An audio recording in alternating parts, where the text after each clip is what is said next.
International Affair with Simone Amelia, aka the Boss Lady, here with Kranium, the young star right now. Who, like I said, I was following you on Instagram, and you're doing all these shows in the Caribbean and building this fan base. You're putting in a lot of work right now. Yeah, I'm putting in a lot of work.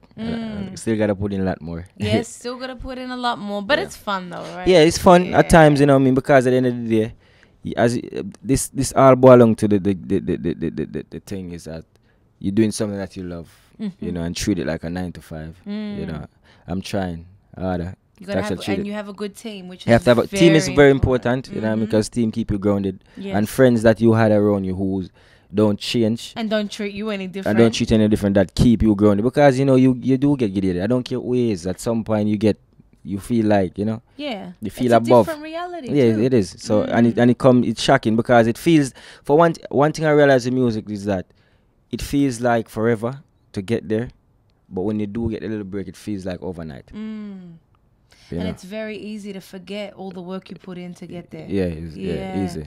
It must be a good feeling to be able, with your boys, like, to be able to take them places or make them feel important around you. That's got to be a great feeling. It's a great feeling, because, you know, and a great feeling for the ones that actually did believe, because you have some that want to believe now when it's too late, and they have some that didn't believe. Yeah, of course. So it's a good feeling. Yeah, well, you seem very, like, you know who's who. Yeah, of course. Yeah, it takes time, man. It takes time. So you get to realize, and some of them, you know what I mean, at the end of the day, you can't please everybody in this world. You know what I mean? Just like songs, you can't sing every song that every fan is gonna love. Some fans gonna love certain songs, some not gonna love it. It's just like, it's a whole package thing. It's just as long as relevance is the key, and that's what I'm doing. Yeah. So, you know, you've mentioned your uncle a couple of times. In this interview, is this screwdriver? Yeah. Speaking of getting straight to the point, good old Uncle Screwdriver. That was it. Back then they had some weird names, man. You know, what's it like having an uncle named Screwdriver? I mean, it was fun, because at the end of the day, he was one of them that break the thing. So he started making hits in the 80s. In the 80s, yes. Oh wow. Yeah, Shona pregnant. Son Boy, Killer. And he was big in Jamaica. Yeah, he was big. He had all over the Caribbean. Yeah, he did it. Yeah, he did. And he loved music. He still do music. And I went to him for classes sometime, because he teach me a lot. So no matter if it's like 5 minutes, I always learn something new. So what does he teach you? So when I was younger, he used to actually have me running and teach me how to breath control, because he used to say you could sing, but you short of breath too much. You know, he said you run out of breath, and I don't smoke. Yeah. You know, so. He was you don't smoke? No, never smoke. Never. He used to be like, you know, you're short of breath, and you know, you're singing his lungs. And he's one of them guys who's strict and he's singing. Like, he's a key man. Like, he love his key and his chords. And, you know, he play actually every instrument. I watch him play guitar, I watch him play piano, I watch him play saxophone. Did you learn instruments at all? That's when I left. I didn't get a chance. That's when I was out. Yeah, that's when I was out. I didn't get to learn. Actually, that was my next step. Okay. But due to the fact, you know, family, you know, you was young. Oh wait, you're saying this is when you were really young, living in Jamaica? No, this was in Florida. Oh, this was in Florida. Yeah, okay. and when my parents decided to let me move from Florida to New York, he was there and I had to left, so I didn't get to learn the instrument, which I had learned. But everything happened for a reason. So hey, you got plenty of time. Yeah, it's hard. I went to school here in New York for it. Yes, I did. I went to after school to get it, and to learn music. Yeah, I learned to play piano. Okay. And like after 5 sessions, I was like, you were over it. Yeah. Nah. It's not. I felt like I needed like a tutor after. I felt like I used to go to school first and then come home and have somebody. Get a private lesson. Yeah, I really think I needed that. Yeah, so maybe you'll get girls that play piano to give you private lessons. You know what I mean? Yeah, I'm pretty sure that'll happen. That's the plan. Yeah. So with Uncle Screwdriver, he must be very proud of you. Very proud. He's very proud. That's how, man, we had a talk, you know, because all of us, my friends was there talking. He come once and I was like, yo, more you know, say I'm happy for you and things like that. So it's a good feeling. Did he introduce you to a lot of other big artists in Jamaica? No, I never, because he's still here. He lives here. He hasn't been back. He don't go back. Okay. So I never get a chance for. But you know, he still do his links, because he used to call me and tell me about certain people. You know, and he give me advice on what songs to listen to, because you know you have songs that have changes. He likes for me to listen to songs that have a lot of changes. He don't like the same flat singing. He hates it. He feels like every song's supposed to have 6 different melodies. Is dancehall? Are there a lot of like flat change songs in dancehall? Like, not too many artists do a lot of changes. Yeah, we don't really much do a lot of changes. Dancehall is more, as I said, dancehall is like just getting one groove. And we just go the groove and go. But remember, dancehall is used to be mostly DJs, which mean rapping, I would say. Yeah. And then now there's a lot of singers coming out. Right. So it now used it's to just be chanting kind of, but now it's actual singers. Singers start flow. Because nothing is doper than a singer that's going on a dancehall beat. I think it's one of the sickest things. Oh, man. Can I just tell you, I got my nails done earlier today. And my nail artist is from Jamaica. And I was like, have you heard of Kranium? Yeah. And she was like, because the owner is actually a young woman. She's half Jamaican, half Nigerian. Okay, nice. Wow, what a mix. Yes, beautiful girl. Dope mix. Yes, and she, she owns a salon. Shout out to Bed of Nails in New York, in Harlem. So, but the other young lady that works there, Talia, she was like, Kranium? Of course I've heard. She comes up and whispers in my ear because she didn't want the owner to look at her different. She said, tell him I twerk to his music all the time. I was like, that's good. Okay, I'll let him know. Yeah, that's good. Yeah. So you obviously have a growing fan base that appreciate your singing and what you're doing. Yeah. So who else do you look up to in the scene? Okay, in music, I love. Yeah, in general. Like I'm a huge fan of Sam Cooke. Okay. Because I like his. Yeah, he used to do a lot of like his melodies was really sick. I like Chubby Checker.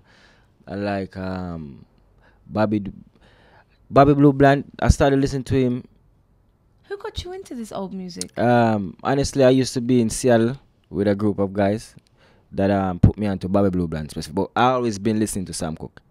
Yeah, Sam Cooke always been one of my favorite singers from a long time. Yeah. Do you think you will do some R&B? I would. I'll try it because I have the sound. I could do it, definitely. But you have to come natural. I'm not gonna force and do it. I have to get a certain rhythm or certain beats because I go off beats. Okay. Whatever the beats told me to do, that's what I was gonna say. So how do you record? Do you freestyle? Freestyle that. You do? Yeah, because I have short-term memory. You always say you that. Do? Yeah, I forget things quickly. So for me, I have to go in the booth and record it. I do it on my phone because I get melodies, like 100 melodies. Even sometimes I'm not pleased with it. You always say you cannot do that because sometimes you probably not like it, but somebody else like it. But melodies come very quickly for some reason. Because I used to do back then, back then we used to do singing, but it never used to make me write. Right. Because when you write taking away the feeling sometimes. Because every artist is different. Some artists can just sit and write. So you come up with gems like Stretch Your Womb on the spot. On the spot. I didn't know nobody else to know straight actually. Yeah, and lifestyle straight. There was no right. Oh, really? That wasn't right. You did lifestyle straight. Freestyling. It wasn't straight actually. Not stopped and went back. You just went one vocal. One take. Wow. Yeah, one vocal. That's very impressive. Yeah. It comes from the heart, obviously. That's why. And your uncle trained you to come from the heart. That's true. Isn't that funny? You have to train yourself to do something spontaneous, but that's the best way to do it correctly, right? To get the best out of you. So that's R&B artists. What about dancehall artists? Like, do dancehall artists work together on tracks much or no? Not really, Not much. They don't really do it much. And I always say that I don't know why, because, in America you have Kanye West hearing a song with somebody she never heard before, but you like the song, you went there and find him and do the song. In dancehall is not much of that. Hopefully, eventually we all will stop and start doing more, because I don't have a problem with doing that. That would be cool. Yeah, it's cool, man, because what at the about end female dancehall artists? Could you do tracks with them? Yeah, I would. I don't have a problem with no artist. I don't have nothing against no artist actually. I listen to everybody's music. If I like it, I just like it. If I don't, I just don't. Yeah, but there has been some legendary, because I was gonna say in hip hop there's beef. I know there's been some legendary dancehall beefs in the past. Of course, yeah. Too, yeah. But you guys are serious, like not just on wax beef. Yeah. It's like for real. Yeah, I think with that is meant. I just feel like I don't see the reason. You know what I mean? But at the end of the day, you seem like a lover, not a fighter. Yeah, but or maybe a bit of both. I just feel like, to be honest with you, I just feel like in life everybody have their differences. We don't know what triggered them to do what they want to do. That's right. You know what I mean? I cannot speak on them. I only can speak on my part. You'll never know the story. But I mean, in life, this is very competitive, man. Like everybody's like wanna be that man. For me, I don't care about being that man. I care about having my lane and my space. What do you care about? with your music? What do you want to achieve? All right, for me, I just want to be myself. You know, I don't like to plan and stuff because normally when you plan stuff, it doesn't go your way. So I just like to do good music and just accept the achievement that comes with it. I don't plan on being the number one selling artist for the year. You know, I just do music because nobody knows destiny. I just do it and do it with love, and whatever comes with it just comes with it, and I go along with it. That sounds like a good plan. Yeah. So let's get into history, yeah. the song History, yeah. which is kind of appropriate. Talk about the idea behind that song. History was one of them things where Nobody Else Know became a song that break me. Lifestyle explain how I feel about buying what I want, you know. History is more like, okay, people that's around me now that start changing, that's acting weird. Oh, so I planned these songs out in the right order. Okay, good. Okay. So when I dropped History now, History was a total different side of me that I even know I would have done, if you get what I'm trying to say. You know, it get the best of me. Because back to the point is like, from you is real, is emotion, you know. Yes. So I'm making history, I don't really care what nobody want to say, you know. Numbers don't lie, check iTunes, people are buying. Yeah. You know, stuff like that. Setting you your know, own standards. You're setting my own standard. No, BMW I bought the cash, I bought a car cash. And not worrying about who came before you either. Don't care about that. So it was more like an explaining like people since, and then with history it makes sense because a lot of people didn't even know that Kranium is from New York.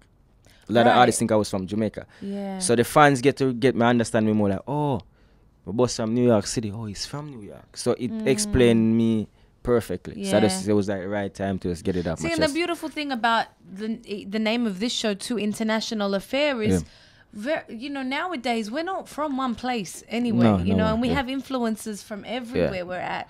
We're not just Jamaican, or I'm not just my family's from all over the place. My mother's Lebanese and my father is from Cyprus in the Mediterranean, but I was born and raised in Australia, and I love hip hop. You know, it's a global culture now. Yeah, because I mean, internet make the world smaller. Yeah, I don't need to go to Africa to learn about Africa no more. Yeah. You know, I don't need to go to Jamaica to know about Jamaican culture. I don't need to go to Australia to know what the national dishes. I could go on YouTube or Google it. Yeah. So the world is much smaller, of course. Yeah. But lucky for you, you get to travel to all those places anyway. And you too. Know? Yeah, Come me on. too, of course. All right, so let's play History, and we'll be back with some more Kranium. Yeah.